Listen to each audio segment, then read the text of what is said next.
الحمد لله رب العالمين، والصلاة والسلام على سيد الأنبياء والمرسلين، خصوصا على سيد الأنبياء والخاتم النبيين. ما كان محمد أبا أحد من رجالكم ولكن رسول الله وخاتم النبيين. إن الله وملائكته يصلون على النبي يا أيها الذين آمنوا صلوا عليه وسلموا تسليما. اللهم صل على،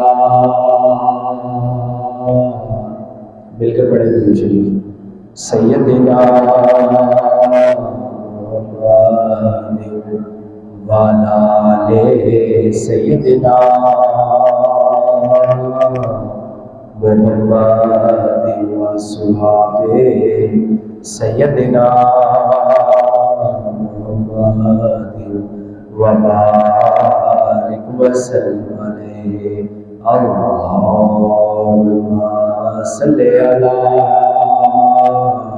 سیدنا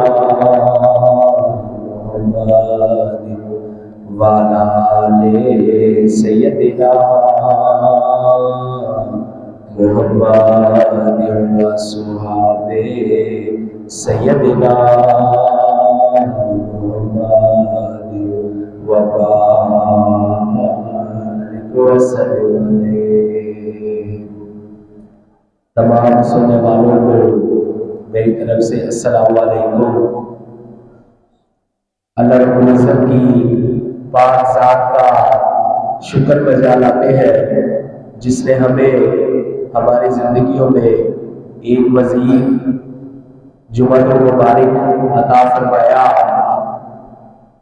جمعے کے دن کو تمام دنوں کا سردار بنایا گیا ہے اور مومنوں کے لیے جمعے کا دن کسی خوشی سے کم نہیں، کیونکہ اس دن اللہ کے نبی تاجدار مدینہ حضرت محمد مصطفیٰ صلی اللہ علیہ وسلم اپنے امتیوں کا بھیجا گیا درود پاک خود سماعت فرماتے ہیں. جیسے اللہ کے نبی نے فرمایا کہ باقی تمام دنوں میں تم لوگوں کا پڑھا گیا درود شریف، درود و سلام مجھ پر فرشتوں کے ذریعے بھیجا جاتا ہے، لیکن جمعے کے روز میں اپنے امتیوں کی طرف سے پڑھا گیا درود و سلام خود سماعت کرتا ہوں. تو اللہ رب العزت اس دن کا زیادہ سے زیادہ ہمیں فائدہ اٹھانے کی توفیق عطا فرمائے، تاکہ ہم لوگ جب اپنے نبی کی بارگاہ میں پیش ہوں تو ہمارے نامہ اعمال میں درود پاک کی کثرت موجود ہو. اور درود پاک کے فضائل سے ہر بندہ واقف ہے.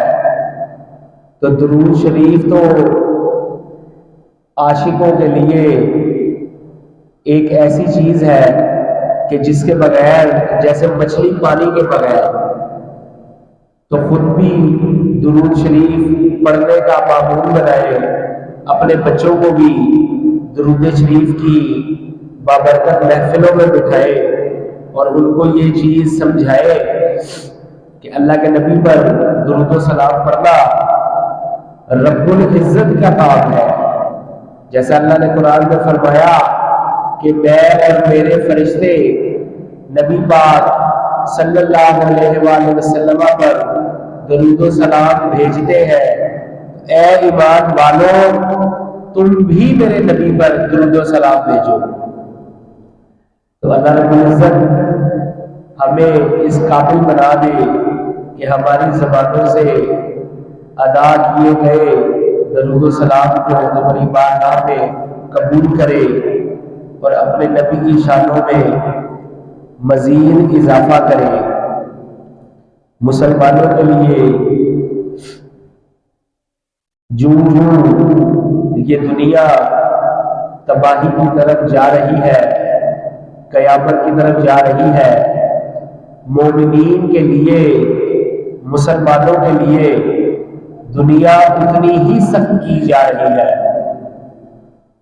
آپ دنیا میں کہیں بھی نظر اٹھا کر دیکھ لیں، مسلمانوں کے لیے ان کے دشمن یہود و نصارہ کفار اپنی صفیں سیدھی کر کر ایک دوسرے کی اعلانیہ طور پر مدد کر کر مسلمانوں کو مختلف قسم کے مسائل، تکالیف اور مظالم دیے جا رہے ہیں۔ اور اللہ رب العزت نے جو مسلمانوں کو ایمان کی طاقت عطا فرمائی، یہ لوگ اس ایمان کی طاقت کو ختم کرنا چاہتے ہیں۔ جیسے اللہ کے نبی نے صحیح بخاری میں صحابہ کرام سے فرمایا کہ ایک وقت ایسا آئے گا کہ کفار تم پر ایسے ٹوٹیں گے جیسے کتے، بھوکے کتے دسترخوان پر ٹوٹتے ہیں۔ صحابہ کرام رضوان اللہ اجمعین نے فرمایا، یا رسول اللہ صلی اللہ علیہ وسلم، کیا اس وقت ہماری تعداد کم ہوگی؟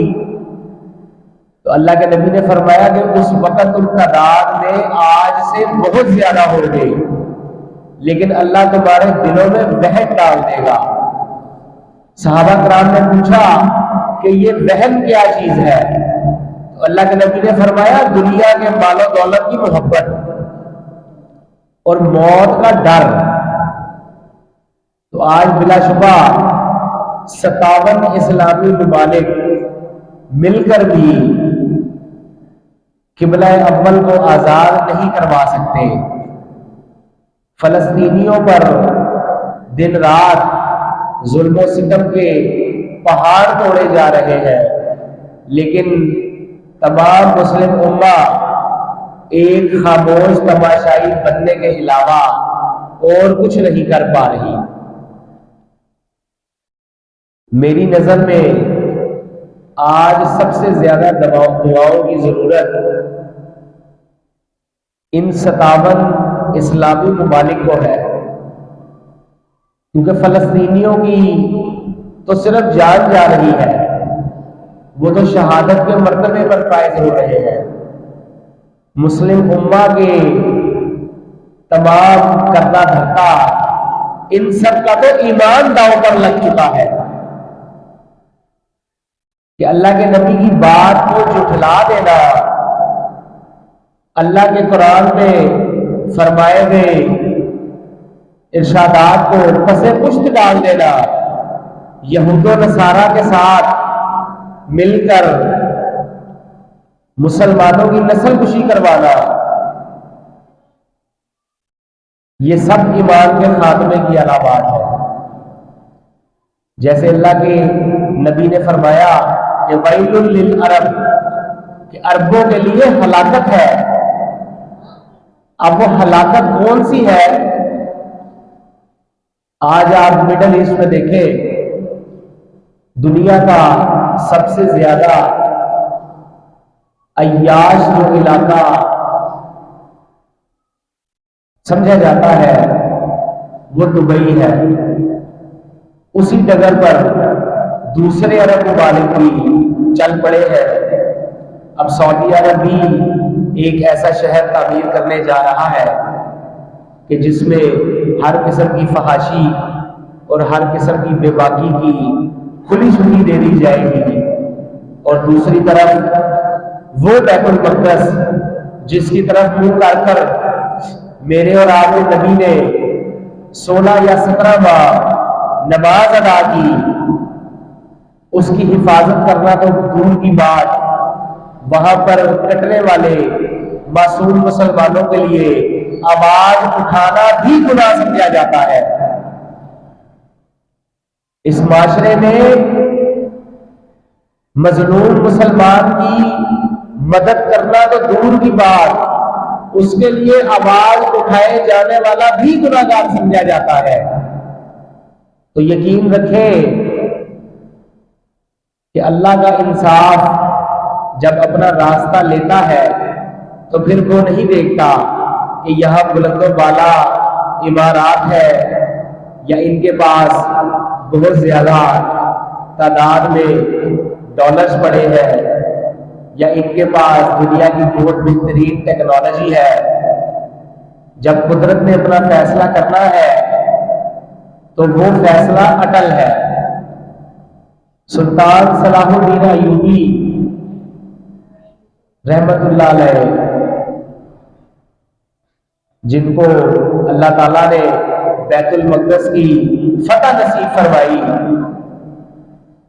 آپ نے جب بیت المقدس پر حملہ کرنے کا سوچا، عیسائیوں سے یہ مارکا کرنے کا سوچا، تو آپ کے ساتھیوں نے آپ کو مشورہ دیا کہ سلطان ابھی جنگ کرنے کا موزوں وقت نہیں آیا۔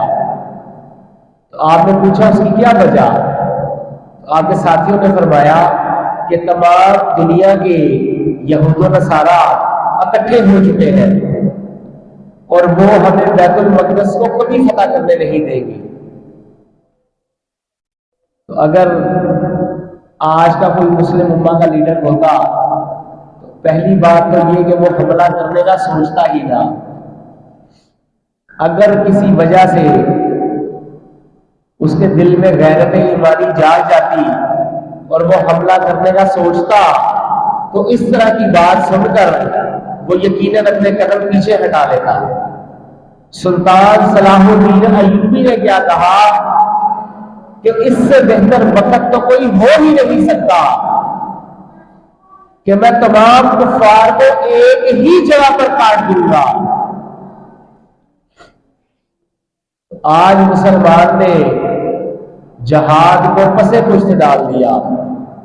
اسلام کے 5 ارکان میں سے ایک رکن جہاد فی سبیل اللہ کا ہے۔ تو جب سے مسلمانوں نے دنیا داری، دنیاوی محبت، دنیاوی عیش و عشرت کو سب کچھ سمجھ لیا ہے، مسلمان ہر جگہ مار کھا رہا ہے۔ کوئی بھی جنگ جیتنے کے لیے 3 چیزوں کی ضرورت پڑتی ہے۔ کسی بھی قسم کی جنگ، چاہے وہ آپ کی دنیاوی جنگ ہو، چاہے آپ کی اپنے نفس کے ساتھ جنگ ہو، اپنے ضمیر کے ساتھ جنگ ہو، کوئی بھی جنگ جیتنے کے لیے آپ کو 3 چیزوں کی ضرورت پڑتی ہے۔ اس میں جو سب سے پہلی چیز ہے وہ ہے غیرت۔ مومن کی شان جو بیان کی گئی ہے کہ مومن بغیرت نہیں ہو سکتا۔ دوسری چیز جو اللہ کے نبی نے مومنوں کو تعلیم فرمائی کہ کوئی بھی جنگ جیتنے کے لیے دوسری چیز جس کی ضرورت پڑتی ہے وہ ہے ایمان، ایمان کی طاقت۔ آج آپ فلسطینی ہمارے مجاہدین کی طرف دیکھیں تو ان کے پاس نہ تو کوئی ٹیکنالوجی، نہ کوئی میزائل سسٹم، نہ کوئی بڑی طاقتور فوج، نہ ٹینک، نہ ایٹم بم، پھر بھی وہ اسرائیل جیسی پروفیشنل اور مسلح آرمی کے ساتھ ایمان کی طاقت پر جنگ لڑ رہے ہیں۔ ان کے جدید اسلحے کا جواب وہ پتھر سے دیتے ہیں۔ اور تیسری چیز جس کی ضرورت جنگ جیتنے کے لیے پڑتی ہے وہ ہے عقل۔ اب ذرا ان تینوں چیزوں کا موازنہ اگر ہم اپنے اوپر کریں تو ہمیں پتہ چلے گا کہ بدقسمتی سے پاکستانی قوم ان تینوں چیزوں سے آ رہی ہے: غیرت، ایمان اور عقل۔ امام حسین رضی اللہ تعالی عنہ نے کیا فرمایا کہ اگر کسی مرد کی غیرت کا اندازہ لگانا ہو تو اس کی بیوی کے لباس سے اندازہ لگاؤ۔ آج میں اور آپ خود یہ چیز سوچیں، اپنا محاسبہ امام علی مقام کے اس فرمان کے مطابق کریں تو چند لمحوں میں ہمیں پتہ چل جائے گا کہ ہم غیرت کے کس مقام پر کھڑے ہیں، ہماری غیرت کا کیا مقام ہے۔ بدقسمتی سے ہمارے علماء حضرات، ہمارے دینی مبلغ اپنی تمام زندگی فضائل بیان کرنے میں گزار دیتے ہیں۔ کوئی کسی کو آئینہ دکھانے کی کوشش ہی نہیں کرتا۔ پاکستانی عوام کی جڑوں میں بے حیائی، فحاشی، جھوٹ، دھوکہ دہی، خیانت، یہ تمام بیماریاں بیٹھ چکی ہیں، جس کی وجہ سے ہماری ایمان کی طاقت سو چکی ہے۔ ایک وقت تھا کہ مسلمانوں کے چند بچے اغوا کرنے کی صورت میں مسلمانوں نے عیسائیوں پر دھاوا بول دیا اور اپنے وہ بچے فوراً آزاد کروا لیے۔ اور اغوا کاروں کا مقصد کیا تھا کہ ان معصوم بچوں کا ایمان تبدیل کرنا ہے، ان کا مذہب تبدیل کرنا ہے۔ اور آج ہمارے معصوم بچے گاجر مولی کی طرح کاٹے جا رہے ہیں، کسی کا بازو نہیں، کسی کی ٹانگ نہیں،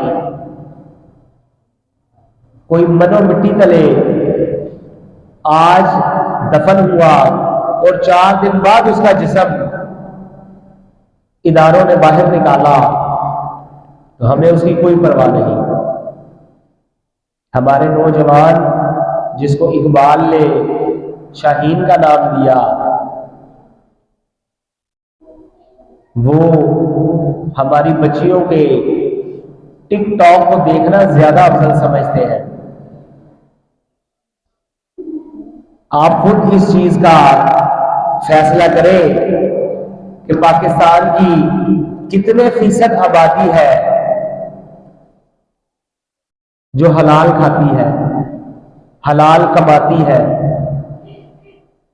ایک ڈاکٹر سے لے کر ایک عام مزدور تک ہر بندہ اپنی کمائی بنا سوچے کما رہا ہے۔ بڑے بڑے ہاسپٹلز میں حرام کا کام جاری ہے، بڑے بڑے اسکولز میں، یونیورسٹیز میں فحاشی اور نشے کا دھندا جاری ہے۔ آج کی یونیورسٹیز بجائے اس کے کہ ہماری نوجوان نسلوں کو اقبال بنائے، قائد اعظم بنائے، ڈاکٹر عبدالقدیر خان بنائے، وہ کیا بنا رہے ہیں؟ ڈانسر۔ اور کل کو جب یہ ٹک ٹاک پر ناچنے والے بچے بچیاں، ان کی جب شادی ہوگی تو یہ سوائے ناچ گانے والے پیدا کرنے کے کچھ پیدا نہیں کر پائیں گے۔ یہ لمحہ فکریہ ہے کہ ہم نے اپنی نوجوان نسل کو کس سمت میں لگا دیا۔ سلطان صلاح الدین ایوبی، خالد بن ولید، امیر حمزہ، حضرت عباس، ہماری نوجوان نسل ان تمام ناموں سے نا آشنا ہے۔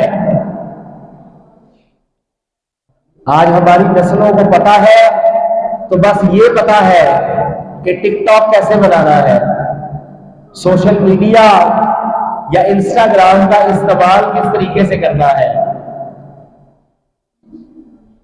امت کی حالت زار یہ ہے کہ ایک لمحے کے لیے آپ ٹک ٹاک پہ یا سوشل میڈیا پر کوئی فحش ویڈیو ڈالے تو دیکھتے ہی دیکھتے اس کے دیکھنے والوں کی تعداد کروڑوں تک پہنچ جاتی ہے، اور اللہ کے گھر میں دن میں 5 دفعہ یہ اعلان کیا جاتا ہے کہ فلاح کی طرف آؤ، کامیابی کی طرف آؤ، اور بمشکل آپ خود موازنہ کر لیں گے، بمشکل مساجد میں پہلی صف نمازیوں کی موجود ہوتی ہے۔ سب سے پہلا حساب جو اللہ رب العزت مومن سے لے گا وہ نماز کے بارے میں ہے، اور علماء کرام نے فرمایا کہ جس کی نماز پوری نہیں اللہ اس کی طرف دیکھے گا بھی نہیں۔ اللہ کے نبی نے بیماری، شدید بیماری کی حالت میں بھی نماز نہیں چھوڑی۔ صحابہ کرام آپ صلی اللہ علیہ وآلہ وسلم کو آپ کے بازوؤں سے پکڑ کر نماز کے لیے لے کے آئے، اور طبیعت اتنی زیادہ ناساز تھی کہ آپ نے بیٹھ کے نماز مکمل کی۔ امام علی مقام امام حسین رضی اللہ تعالیٰ عنہ نے کربلا کے میدان میں نماز نہیں چھوڑی۔ آپ میں سے اکثر نے نام سنا ہوگا بابا فرید پاک پتن والے، آپ کی تصانیف میں یہ چیز موجود ہے کہ بابا صاحب نے اپنے آخری ایام میں جس رات آپ کا وصال ہوا نماز عشاء 7 دفعہ سے زائد مرتبہ پڑھی، کہ طبیعت میں ناسازی کی وجہ سے آپ بار بار بے ہوش ہو جاتے تھے، تو اس غرض سے کہ شاید میں نے اللہ کی نماز ٹھیک طریقے سے ادا نہیں کی، آپ نے بار بار نماز پڑھی۔ تو آج کا مسلمان سمیت میرے، ہم لوگوں کو یہ سوچنا پڑے گا کہ ہم کس مقام پر کھڑے ہیں، ہم کون سی فصل تیار کر رہے ہیں۔ کیا یہ ناچنے گانے والی فصل ہماری قبروں میں ہمیں کوئی فائدہ پہنچائے گی؟ منو مٹی نیچے جب ہم لیٹے ہوں گے تو کیا ہماری اولاد کوئی ایسا کام پیچھے سے کرے گی کہ جس کا نفع ہمیں قبر میں پہنچے؟ بغداد کے ایک شخص نے خواب دیکھا کہ فلاں قبرستان کے تمام مردوں کو اللہ رب العزت کی طرف سے عذاب دیا جا رہا ہے۔ چند دن بعد اس بندے کا گزر اسی قبرستان سے ہوا، تو اس بندے نے دیکھا کہ اس قبرستان میں سے خوشبوئیں اٹھ رہی ہے۔ اللہ نے ان کے اوپر رحمتوں کی برسات کر دی۔ اس بندے نے فوراً اللہ سے دعا مانگی کہ اے میرے مالک، چند دن پہلے تو یہاں پہ عذاب کی صورتحال تھی، تو یہ تیری رحمت کی وجہ کیا ہے؟ تو اس بندے کو غیب سے ندا آئی کہ اس قبرستان میں ایک ایسا بندہ دفن ہے کہ جب اس کی وفات ہوئی تو اس کی بیوی حاملہ تھی، اس کی وفات کے بعد اللہ رب العزت نے اس کو بیٹا عطا فرمایا، تو کل اس کے بیٹے نے مدرسے جا کر امام صاحب سے بسم اللہ الرحمن الرحیم پڑھا، تو اس بچے کے منہ سے اللہ رب العزت اپنا نام سن کر جلال میں آ گیا کہ جب اس کا بچہ میرے رحمان اور رحیم ہونے کا ذکر کر رہا ہے تو میں اس کے باپ کو عذاب کیسے دوں؟ تو اللہ نے اس بسم اللہ کی برکت سے اس کے باپ سمیت اس قبرستان میں مدفون تمام مومنین کو معاف کر دیا۔ تو مومنین کے لیے تو یہ دنیا لاٹری ہے، ہر ایک عمل پر اللہ رب العزت نے ثواب رکھا ہے۔ اور مومن، میں ایک اور چیز آپ کو گوش گزار کروں کہ مومن بندہ جب کسی نیک کام کا ارادہ کرتا ہے تو اس کا ثواب لکھا جانا شروع کر دیا جاتا ہے، عمل کرنا بعد کی بات۔ مثال کے طور پہ ایک مومن نے ارادہ کیا کہ میں ایک یتیم بچے کی پرورش کروں گا، تو اس کے اس نیت کرنے پر اللہ رب العزت نے اس کا اجر و ثواب لکھنا شروع کر دیا۔ اور جب زندگی میں موقع ملنے پر وہ یتیم بچے کی پرورش شروع کرے گا تو اس کے پچھلے ثواب میں کوئی کمی نہیں آئے گی۔ اور اگر کوئی مومن کسی گناہ کا ارادہ کرتا ہے تو اللہ رب العزت فرشتوں سے فرماتا ہے کہ اس کا یہ ارادہ ابھی لکھنا شروع نہیں کرنا، حتیٰ کہ روایات میں آتا ہے کہ جب مومن بندے سے اگر وہ گناہ سرزد ہو جائے، جیسے کسی بندے سے ظہر کے ٹائم کوئی اللہ کی نافرمانی ہو گئی یا کوئی گناہ سرزد ہو گیا، تو عصر کے وقت تک فرشتے انتظار کرتے ہیں کہ شاید یہ مومن اپنے گناہ کی توبہ کر لے، اللہ سے معافی مانگ لے۔ اگر وہ بندہ اگلی نماز تک اپنے اس گناہ کی اللہ سے توبہ نہیں کرتا، اس پر پشیمانی کا اظہار نہیں کرتا، تو پھر اس کا وہ گناہ اس کے نامہ اعمال میں لکھ دیا جاتا ہے۔ تو مومنوں کے لیے تو یہ اللہ کے نبی کی شان ہے کہ اللہ نے ہر چھوٹے چھوٹے عمل پر ہمارے لیے بے بہا انعام رکھا ہے،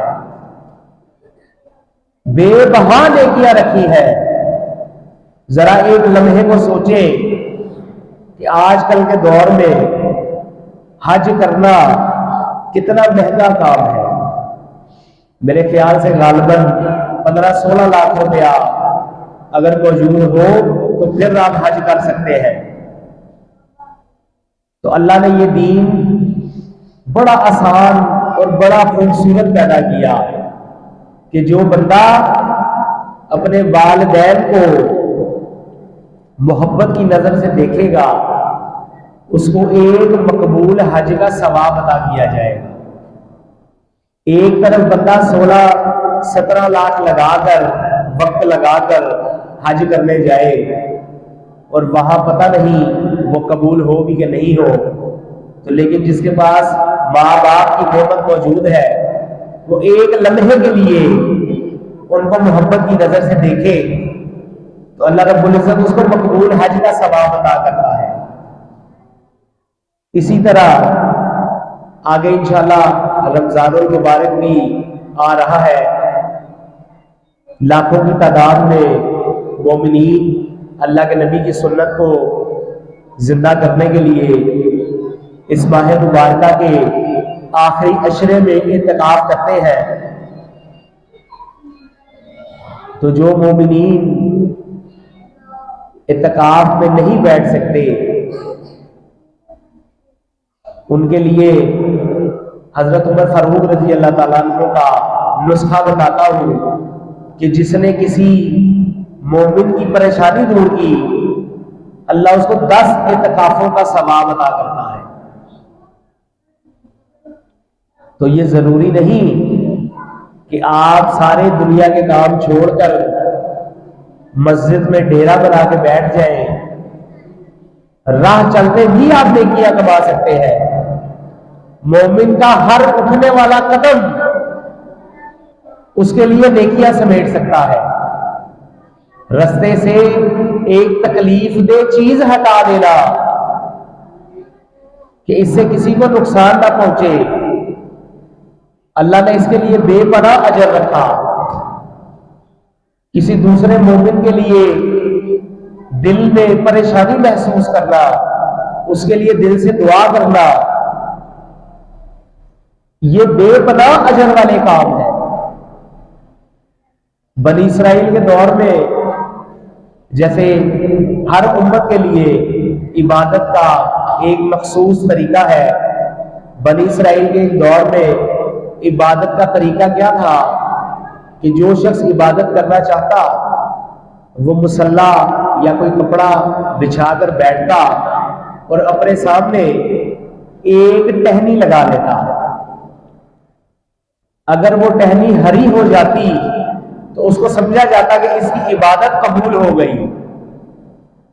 اب ایک شخص، علماء کرام نے لکھا کہ ایک شخص بڑے عرصے سے کپڑا بچھا کر اپنے آگے ٹہنی لگا کر عبادت میں مشغول تھا اور اس کی ٹہنی ہری نہیں ہوئی۔ ایک شخص آیا، اس نے کپڑا بچھایا، اس نے ٹہنی لگائی اور پیچھے سے کسی مظلوم کی مدد کی آواز آ گئی کہ میری مدد کرو۔ اب جو شخص بڑے عرصے سے بیٹھا تھا اس نے اس نئے آنے والے شخص کو کہا کہ میں بہت عرصے سے بیٹھا ہوں، میں نہیں جا سکتا۔ وہ نیا آنے والا شخص گیا اور اس مومن بندے کی مدد کر کر واپس آ گیا، اور اس کے واپس آنے تک اس کی ٹہنی ہری ہو چکی تھی، اس کو کوئی عبادت کرنے کی ضرورت نہیں پڑی۔ تو مومن کے لیے یہ دنیا اگر ایک مسافر خانہ ہے تو مومن کے لیے یہ دنیا لاٹری بھی ہے۔ آپ نے کسی دکھی دل کی بات سن لی، کسی بھٹکے ہوئے کو سیدھا رستہ دکھا دیا، تو اس کا اجر روز قیامت ہی پتہ چلے گا کہ کتنا ہے، کیونکہ ہم لوگوں کے حساب کتاب، ہمارے کیلکولیٹر اللہ رب العزت کے عطا کیے گئے ثواب اور اجر کو نہ تو گن سکتے ہیں نہ شمار کر سکتے ہیں۔ تو اس چیز کو تمام مومنین کو سوچنا پڑے گا کہ خالی امام حسین کے نعرے لگانے سے ایمان مکمل نہیں ہوتا۔ آج بدقسمتی سے تمام امت مسلمہ کوفیوں کا کردار ادا کر رہی ہے۔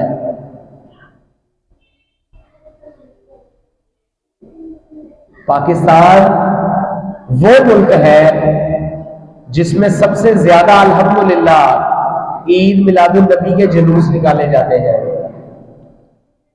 مذہبی طور پر اس ملک میں کسی کے لیے کوئی روک ٹوک نہیں۔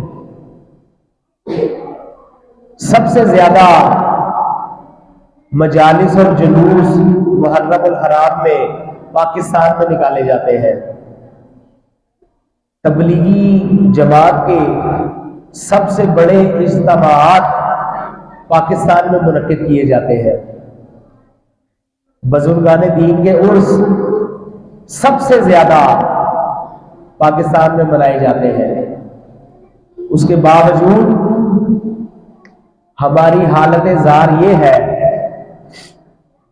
کہ سالانہ تقریبات میں ایوارڈ دینے کے لیے ہمارے پاس سوائے ناچ گانا کرنے والوں کے کوئی نہیں بچتا۔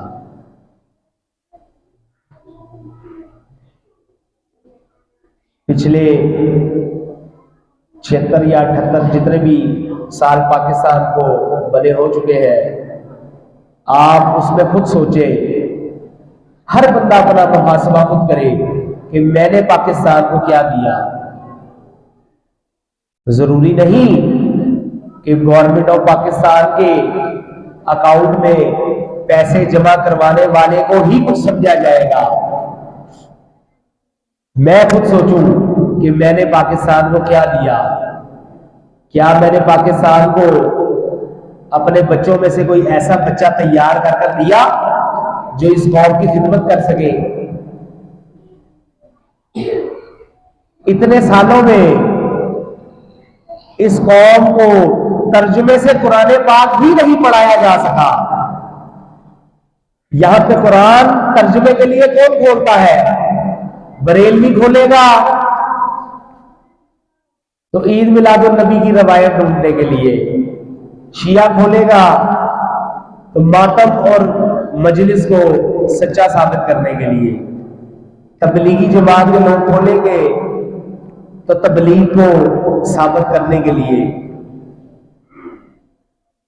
ہماری نظر میں قرآن کی یہ ویلیو ہے کہ ہم قرآن کو اپنے ذاتی مفادات کے لیے کھولتے ہیں. قرآن سے جو روشنی مسلمانوں نے جذب کرنی تھی ہم نے اس کو بھلا دیا. آج تک ہم اپنے ملک میں ایک ایسا ادارہ نہیں بنا سکے جو ہمارے حافظوں کو دین کے علم کے ساتھ کوئی دنیاوی ہنر سکھا سکے. ہم مدرسے میں وہ بچہ بھیجتے ہیں کہ جو کسی کام کا نہیں رہتا.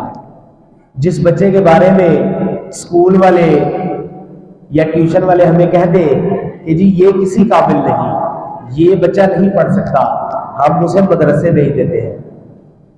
اور پھر ہم مدرسے کے مولوی صاحب سے یہ توقع رکھتے ہیں کہ وہ اسے محمد بن قاسم بنا کر باہر نکالے یا صلاح الدین ایوبی بنا کر باہر نکالے. تو میری بات لکھ لیں کہ وقت بڑا تھوڑا ہے. اللہ کے نبی کی احادیث کے مطابق وقت بہت تھوڑا ہے. یہ دنیاوی مال و متاع، یہ دنیاوی عیش و عشرت، یہ سب ختم ہو جانی ہے. اگر آپ کا بچہ،